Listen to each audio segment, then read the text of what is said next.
India's latest airstrike, was it just about fighter jets and explosions? What if I told you that India's airstrikes were months in the making? From satellites to cyber warriors behind the scene, there's a war that the world doesn't watch. This is the inside story of Operation Sindoor, India's boldest and the most precise response to terrorism.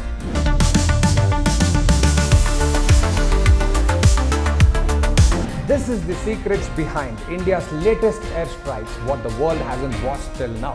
For any strikes to happen, there should be a spark. The spark was, we already know, the Bahalgam attack. On April 22, Bahalgam, a small town in the Kashmir Valley, was attacked by Pakistani-backed militants, that is terrorists, and they were targeting innocent civilians. 26 of them were murdered. The male counterparts were just having a tour in Kashmir Valley. Out of the 26 murdered, 25 Indians, one Nepali male tourist were shot without mercy, and women were left to send a message to the government of India. Look at the audacity. India knew that this was not just a terrorist attack, it was an attack on India's sovereignty, it was an attack to divide India on communal lines. India boiled with this terrorist act, but it decided to choose clarity over chaos. Behind the scene, Operation Sindoor was born. The RAW, the intelligence agencies of the Air Force, the drones, the satellites all got activated but in silence. Targets locked, timeline set, but the world had no idea what was coming. Pakistan too was expecting a surgical strike from India like what happened in 2019, the Balakot airstrike on Jaish-e-Mohammed terror camps. And Pakistan was expecting that this time too we will conduct a surgical strike, probably airstrike. But we surprised them. We took our time, we stayed silent, but Operation Sindoor was cooking up very fine.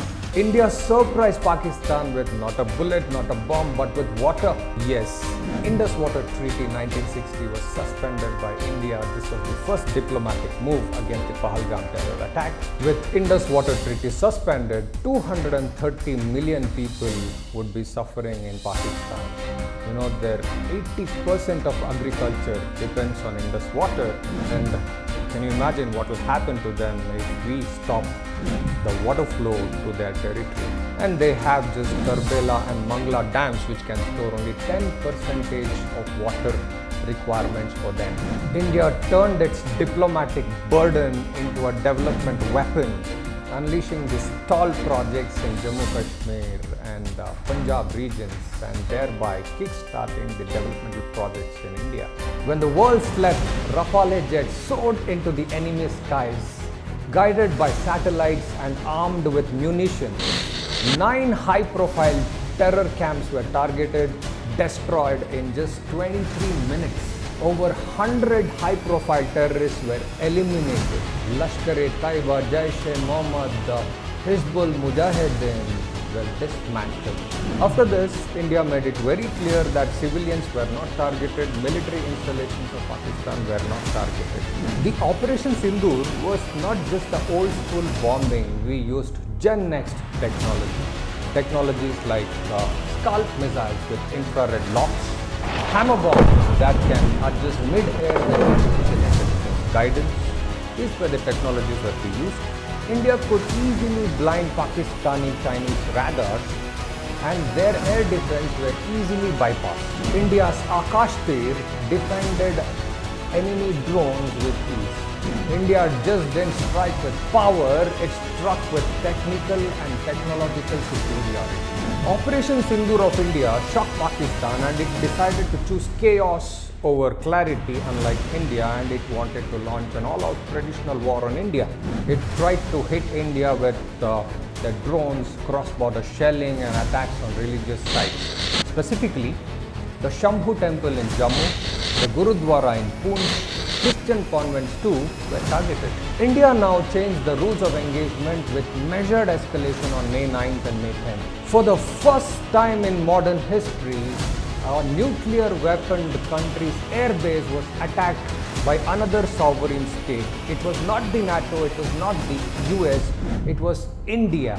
Calm, clear, completely in control, no panic, no misfire, just a message delivered with precision and power. For records, 11 Pakistan military bases were struck, their Bolari air base crippled, fighter jets destroyed, commanders killed. According to reports, 20% of their air infrastructures and machines were destroyed by India. While the missiles flew on air, another war raged, the digital war or the online war. Pakistan launched deep fakes, fake videos and manipulated media. But India didn't panic. It fought back with truth. It exposed its propaganda, banned their fake accounts and started media literacy campaigns in India, teaching Indians how to spot fake news and how to identify the false narratives of the enemy territory. After winning the real war, the digital war, now India was setting to launch an all-out war, the diplomatic war on Pakistan. It revoked all Pakistani visas, Wagah border was sealed, trade was frozen, and artists, films and digital content of Pakistan was banned. Military attaches were expelled from Delhi. India economically strangled Pakistan and said, no more separation of art from war. You support terror, you lose Indian support. That was a strong message, clear, straightforward. As the dust settled, the world watched India stunned by its precision and unprovoked by escalation. For the first time, there was no knee-jerk condemnation on India's acts, even though India attacked Pakistan air bases. The US President Donald Trump too engaged with India and Pakistan diplomatically, and it was just to de-escalate the nuclear tensions that was on the cards. India declares to the world that it doesn't need anyone's permission to defend its sovereignty. India showed the world that it can defend without destruction, strike without starting a war. The world saw explosions, but what they didn't see is Operation Sindoor's silent work at the back, secrets before the strike. Operation Sindoor wasn't just about revenge, it was about avenge for justice, a new doctrine in handling terrorism. A vow that India will strike strategically, ethically and decisively with precision, principle and punishment. India's Prime Minister Mr. Modi said that Operation Sindoor reflects India's determined soul. He also said that water and blood cannot flow together, and another famous statement was terror and talks, terror and trade cannot go together, and we cancelled all. तीन सूत्र तय कर दिए। पहला, भारत पर आतंकी हमला हुआ तो हम अपने तरीके से, अपनी शर्तों पर, अपने समय पर जवाब देंगे। दूसरा, कोई भी न्यूक्लियर ब्लैकमेल भारत नहीं सहेगा। तीसरा, हम आतंक की सरपरस्त सरकार और आतंक के आकाओं को अलग अलग नहीं देखेंगे। दुनिया भी भारत के इस नए रूप को, इस नई व्यवस्था को समझते हुए ही आगे बढ़ रही है। And this was about India's latest airstrikes, what the world didn't see. Like, share and subscribe if you think that India's story must be told. This is Tarun Vibhat, Assistant Professor of Political Science at Universal Group of Institutions, Bangalore. Thank you. Namaskar.